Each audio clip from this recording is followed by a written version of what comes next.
de Radio et Télémétropole.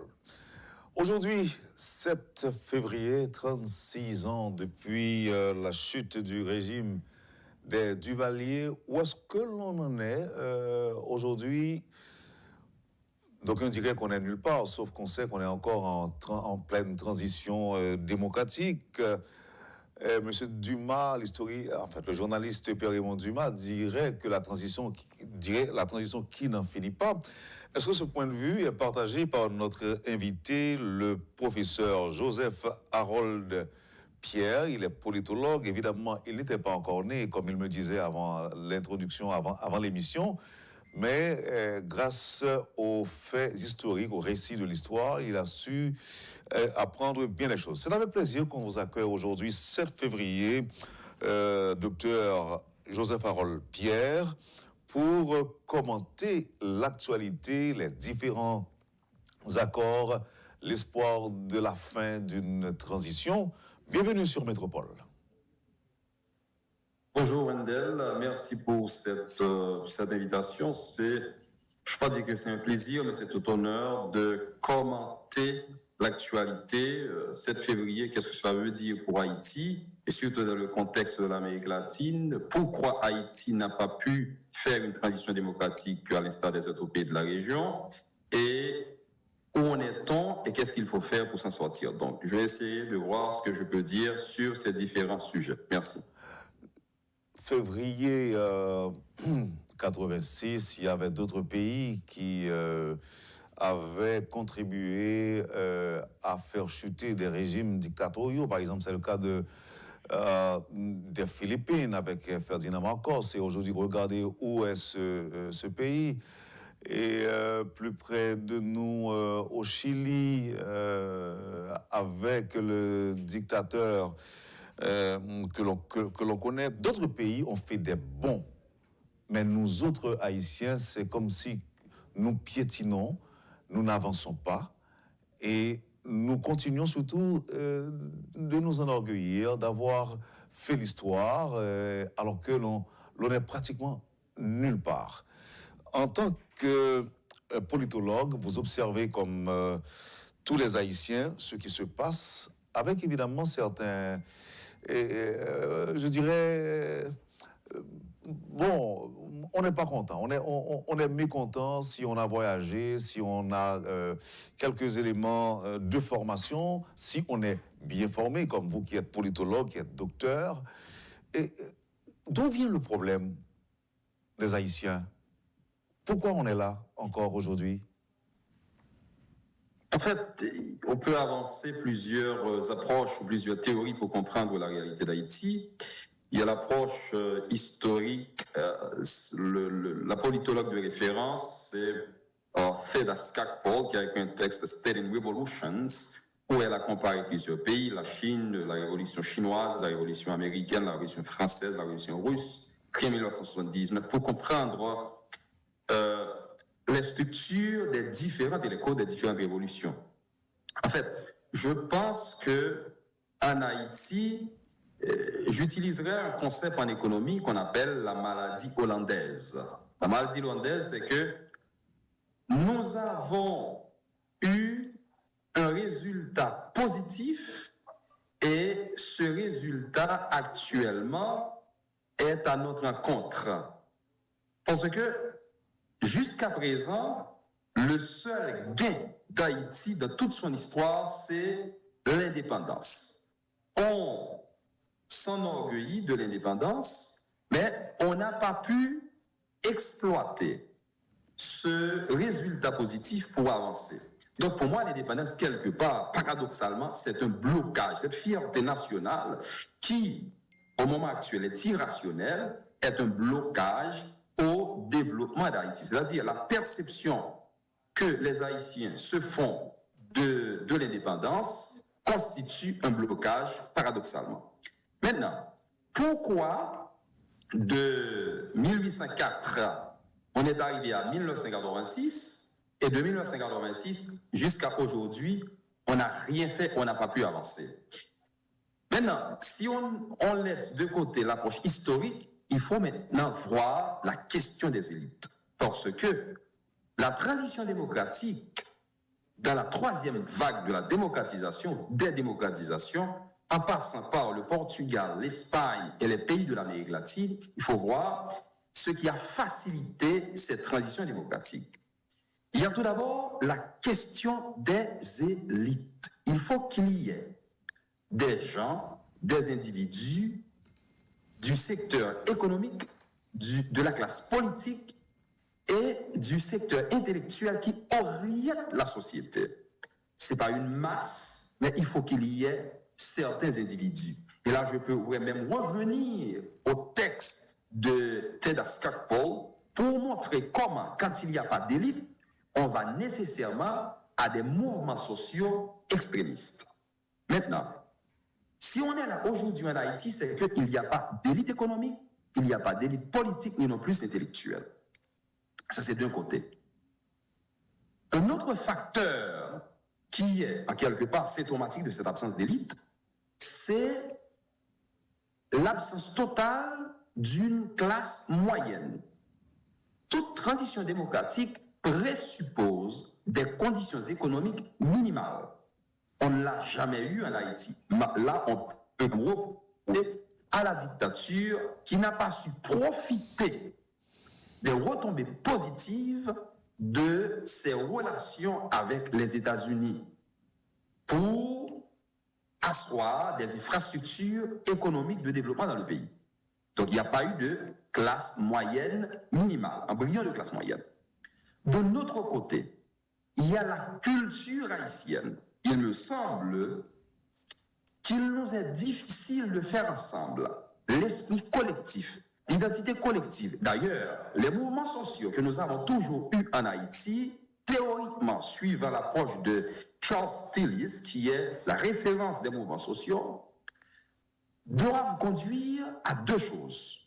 Soit à des partis politiques ou à des mouvements sociaux extrémistes. Le mouvement social se convertir en un mouvement social extrémiste, ce n'est pas exactement la même chose, ou à un parti politique. Donc en Haïti, on n'a jamais eu ni des mouvements sociaux convertis en parti politique à l'exception de la Valace, ni non plus des mouvements sociaux radicaux. La raison est simple. Un mouvement social se caractérise par trois aspects.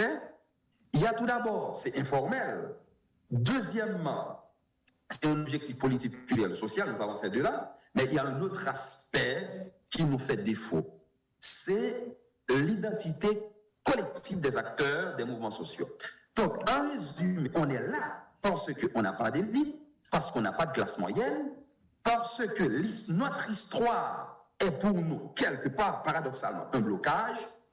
Et enfin, l'absence totale d'élite, le ciment fondamental qui nous empêche d'avancer.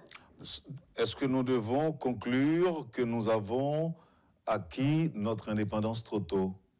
Êtes-vous du côté de ceux qui le croient? Je ne le dirais pas, parce que l'histoire, comme hegelien, l'histoire, c'est une contingence. Les événements historiques peuvent être planifiés, mais pas de façon déterminée. Il n'existe pas, je dirais, un déterminisme historique. Donc, dans ce cas, je ne peux pas dire que notre indépendance a été conquise trop tôt. Ce que je dirais, c'est que les mesures n'ont pas été prises pour construire l'État haïtien. Nous avons formé l'État haïtien, mais nous n'avons pas construit l'État haïtien. On pourrait dire aussi que le départ de François Duvalier a été trop tôt. On pourrait le dire aussi, parce que rien n'a été fait après 1986.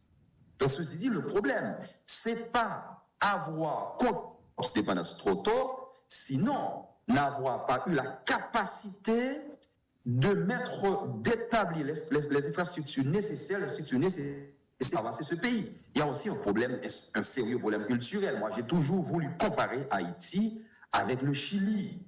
Qu'est-ce qui s'est passé au Chili après l'indépendance? Chili a eu 16 ans de lutte après son indépendance. Haïti a eu aussi des moments de moments difficiles après l'indépendance. Il y a eu la entre le nord et le sud, il y a eu tout ça. Mais Mais Chili a pu s'en sortir. Et Chili a eu une expérience aussi difficile après Pinochet. Mais qu'est-ce qui s'est passé? Et quand Alwin est devenu président de la concertation, Alwin a conservé tout ce qui était positif de la dictature, spécialement les bases économiques. Mais en Haïti, on n'est pas capable de faire ce dépassement. On reste toujours dans l'émotionnel, on n'est pas capable d'être rationnel. Et je pense que c'est ce qui a bloqué Haïti après l'indépendance. Est-ce que ça nous bloque encore? Et c'est ce qui bloque aussi l'impossibilité, et c'est ce qui rend aussi, si empêche une possibilité de dialogue entre les différents accords, ce que nous vivons actuellement. C'est-à-dire 1804, 1986 et actuellement, ces trois moments qui se ressemblent totalement. On dira aussi que c'est des occasions ratées pour Haïti. Vous êtes d'accord? Totalement d'accord. Bien sûr, 1804, ça a été une occasion ratée. 86, c'est une occasion ratée. Et aussi actuellement, c'est aussi une autre occasion ratée. Maintenant, à qui imputer la responsabilité de nos malheurs? Vous avez dit tantôt aux élites qui n'existent pas. Vous n'avez pas évoqué aussi l'absence de classe moyenne en Haïti. Doit-on regarder vers l'extérieur ou doit-on inventer ou réinventer, je dirais, ou est-ce qu'on doit-on se réinventer soi-même? En fait, la possibilité du développement d'Haïti passe par une combinaison tout d'abord de la communauté internationale, mais il faut forcer la main à la communauté internationale parce que la communauté internationale défend ses intérêts. Et c'est enfantin de dire en Haïti qu'on veut faire nous-mêmes, on n'a pas besoin, ou du moins ce qu'on ne veut pas. On ne peut rien faire en Haïti actuellement du point de vue politique sans l'international. Et d'ailleurs, l'international n'a pas besoin d'être invité. L'international a une responsabilité, je ne veux pas dire morale, politique. Ils disent la responsabilité de protéger, responsabilité de protect, mais en fait, c'est plutôt le droit d'intervenir depuis Monroe, 1923, et Corollaire de Roosevelt, 1904. Donc, c'est justement ça, l'international interviendra toujours dans les affaires haïtiennes. Maintenant, comment profiter, comment orienter la présence de l'international? Ça, il nous le faut. Mais il y a un autre aspect aussi. Il nous faut nécessairement l'émergence d'une nouvelle classe d'hommes et de femmes pour diriger ce pays. Et si depuis quelque temps, personnellement, j'interviens dans les médias pour aider à l'émergence d'une nouvelle opinion publique, c'est en vertu de cet objectif. Parce que la classe politique que nous avons maintenant dans le pays n'est pas capable d'orienter le pays pour de multiples raisons. Donc, le salut d'Haïti passera par l'émergence d'une nouvelle classe d'hommes et de femmes qui réunissent deux conditions. Il faut que ce soit des gens compétents, très compétents, et des gens honnêtes et capables de dialoguer avec l'international. Voilà ce qu'il nous faut pour sortir Haïti de cette situation. Et ces hommes-là, selon vous, professeur, existent, ils sont là, ils font partie de notre classe politique, professeur, aujourd'hui? Bien sûr, bien sûr. Je ne sais pas.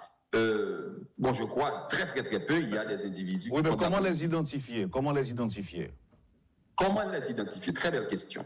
Tout d'abord, il faut voir la morale politique, il faut voir le parcours de ces individus-là. Quel est leur parcours en termes de formation intellectuelle, d'engagement social? Donc, il faut voir ces dimensions. Et la capacité de ces gens-là pour avec l'international. Donc, je pense que c'est là qu'il faut voir engagement social et ensuite compétences intellectuelles et parcours, parce que en Haïti, c'est le pays le plus corrompu de l'Amérique latine. Quelqu'un qui est réputé et corrompu, pour compétent qu'il soit, ne peut être de ce groupe dont je parle. Donc, il faut que ce soit... Donc, c'est les traits qu'il faut identifier.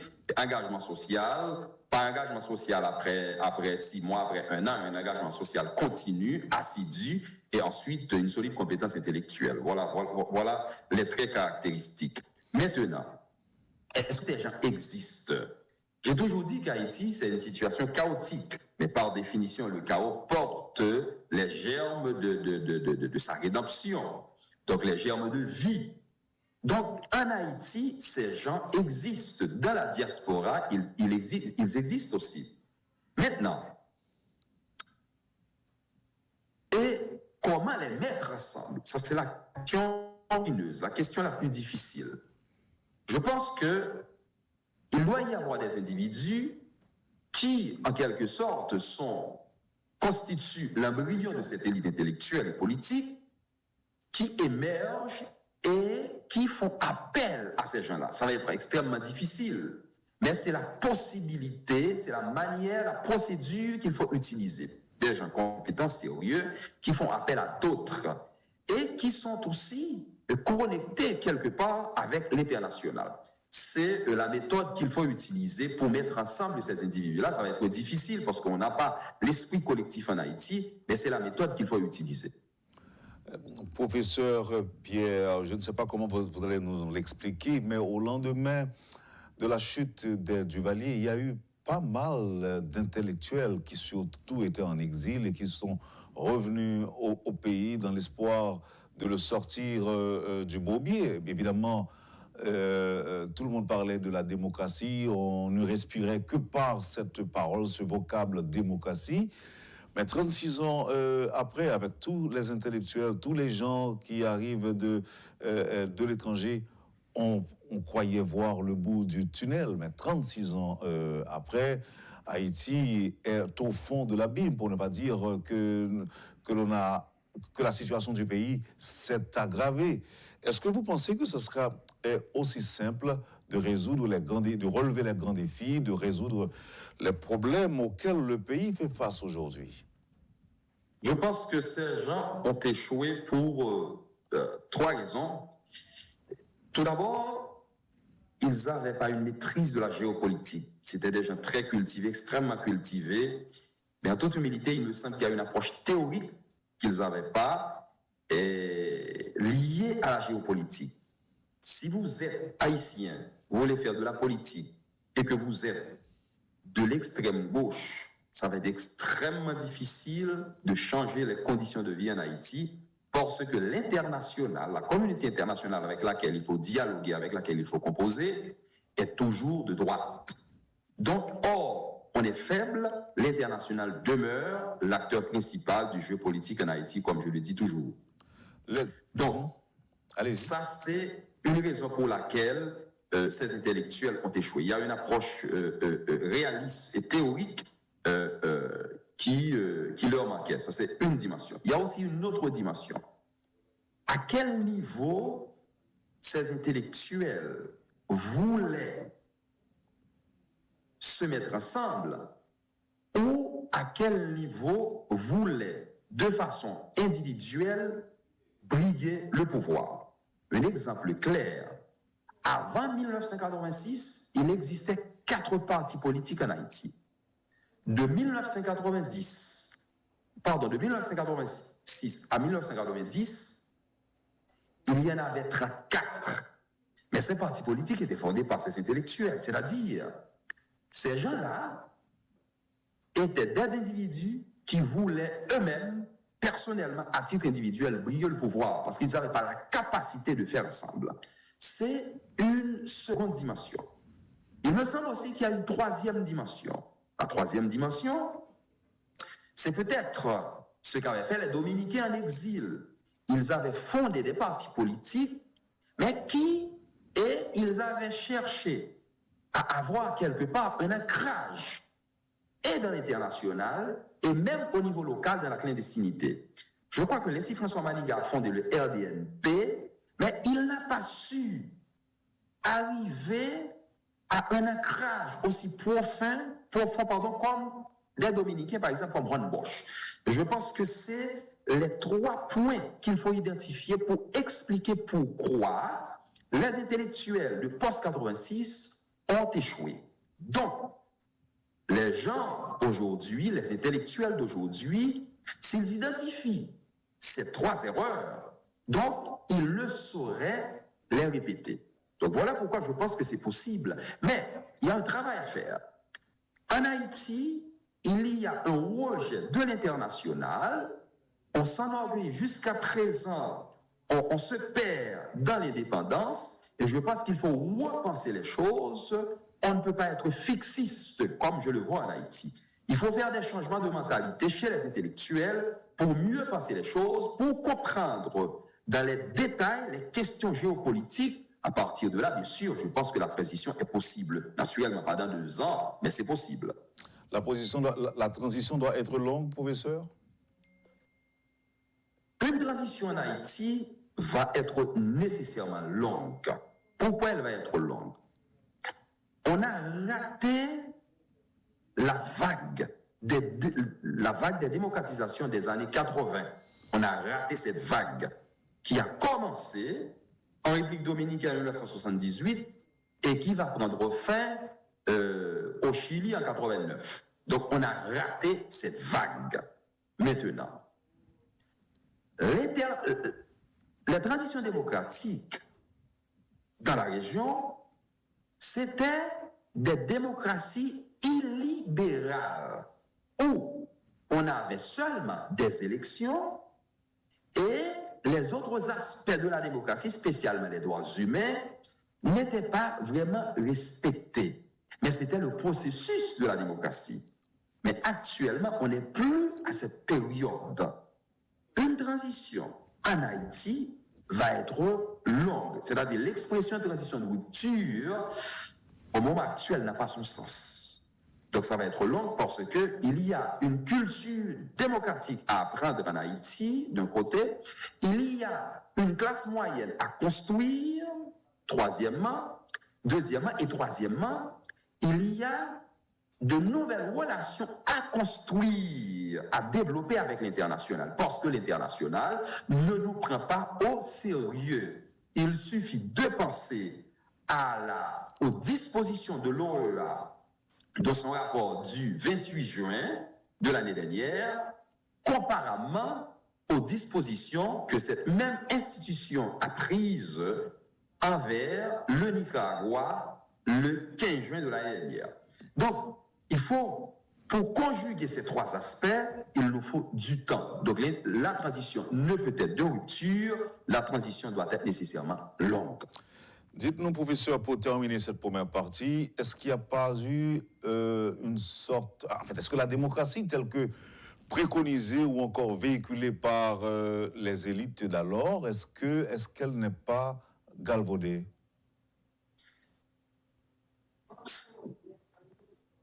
Quelque part, oui.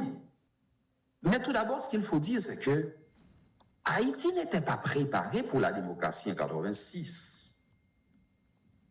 Et les pays latino-américains ont eu des étapes avant même d'arriver à la démocratie électorale, qui est la première étape de la démocratie. Et jusqu'à présent, on est à la même situation de post-86. Donc Haïti n'est pas encore préparé pour la démocratie. Cependant, le contexte régional, le contexte géopolitique nous l'exige. On ne peut pas faire autrement. Si post-86, 90, on pouvait agir autrement et de façon intelligente, mais actuellement, c'est plus possible. Il nous faut, contre nous-mêmes, malheureusement, rentrer dans la démocratie. On ne peut pas faire autrement. C'est galvaudé. Et le plus grave problème, c'est que la population qui a connu l'euphorie de post-86, qui avait mis toute sa confiance dans certains leaders, la population a plus cette confiance. Et la politique se fonde sur la confiance de civic culture de Verba et Allemande 1962. C'est le texte de référence. Donc maintenant, il faut tout d'abord trouver de nouveaux individus très intellectuels qui vont composer la nouvelle classe politique et qui va donner confiance à la population. Parce qu'il n'y a aucun leader politique actuel qui puisse donner la confiance à la population. Ce n'est pas possible. Donc, il faut penser nécessairement à l'émergence de cette nouvelle classe. Et à ce moment-là, ce concept qui est galvaudé peut recouvrer son sens. Et le populisme dans tout ça, et le populisme dans nos malheurs? En fait, c'est sûr et certain que le populisme ne peut donner de résultats en aucun contexte politique. Il faut penser au Venezuela, il faut penser au Nicaragua. Donc, ce que nous avons dans ces pays-là. Donc, le populisme, dans le contexte haïtien, ça a fait du mal au pays, ça va faire encore beaucoup plus de mal. Nous avons eu un populisme de gauche et actuellement, nous avons un populisme de droite. Et les partis politiques en Haïti ne sont ni de gauche ni de droite, c'est des partis droite et gauche, gauche et droite, comme on dit en créole. Donc, il n'y a aucune idéologie, aucune orientation politique des partis en Haïti. Bref, il n'y a pas de parti politique en Haïti. Donc, et le contexte régional, vous voyez que je mets beaucoup d'accent beaucoup d'emphase sur la question géopolitique. Le contexte régional ne permet pas le renforcement, le durcissement, même l'émergence du populisme en Haïti qui, malheureusement, a fait beaucoup de tort au pays. Donc, il faut avoir des gens compétents, capables de déconstruire toute tendance populiste. Et je vois déjà se profiler à l'horizon en Haïti un nouveau populisme de gauche. Et ça ne va donner aucun résultat. Et malheureusement, comme on n'a pas de citoyens cognitifs, c'est-à-dire des gens qui sont capables de penser les choses en Haïti, le résultat, c'est que Haïti, c'est toujours un terroir propice, favorable à l'émergence du populisme. Donc, des gens, que ce soit moi ou d'autres, doivent prendre position contre le populisme, et à ce moment-là, on aura aussi besoin de l'appui de l'international pour lutter contre le populisme en Haïti qui a déjà fait trop de mal au pays. Quel choix à faire aujourd'hui, professeur? Il y a tellement d'accords. Il y a les accords du 11 septembre, il y a l'accord du 11 septembre, il y a l'accord du 30 août, dit accord de Montana. Aujourd'hui, Haïti est à croiser le chemin pour reprendre les termes utilisés par le Premier ministre dans une déclaration faite au journal The Miami Herald. C'était ce week-end. Nous allons voir avec vous les accords et aussi certaines problématiques de la conjoncture aujourd'hui, l'insécurité, le kidnapping et autres. Comment comprendre tous ces phénomènes et qu'est-ce que nous devons faire aujourd'hui, nous qui sommes des citoyens, qui sommes appelés, des citoyens qui sont appelés, ou nous qui sommes des citoyens appelés à vivre dans ce pays, et quelle éducation donner à nos enfants? On va essayer de voir ces points-là au retour. Merci encore une fois de votre disponibilité, professeur. Merci, monsieur Tordon, c'est un plaisir. Vous suivez, madame, monsieur, la rubrique Le Point de Radio et Télémétropole. Le professeur Joseph Harold Pierre est notre invité ce matin. C'est avec notre invité qu'on commente l'actualité de ce 7 février 2022, 36 ans depuis la débâcle du régime des Duvalier. Merci de l'intérêt. À tout de suite après la pause.